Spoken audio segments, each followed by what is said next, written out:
National Electrical Code Section 210.8 B requires that each ground fault circuit interrupt to protect no more than 8 devices or appliances.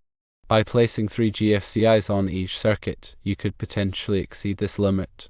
However, National Electrical Code Section 210.8 D allows for exceptions to the rule.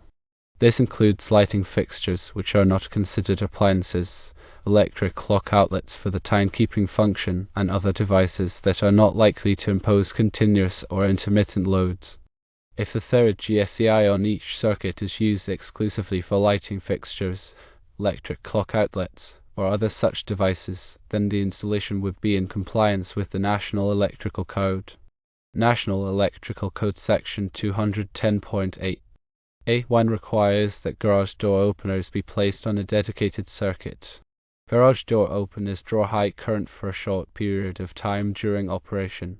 Having them on a separate circuit prevents overloads or voltage drop that could affect other devices on the same circuit, such as lights or power tools. It is possible to have multiple garage door openers on the same circuit if they operate in different directions or are on separate doors. However, it is generally recommended to provide a dedicated circuit for each garage door opener for safety and reliability reasons.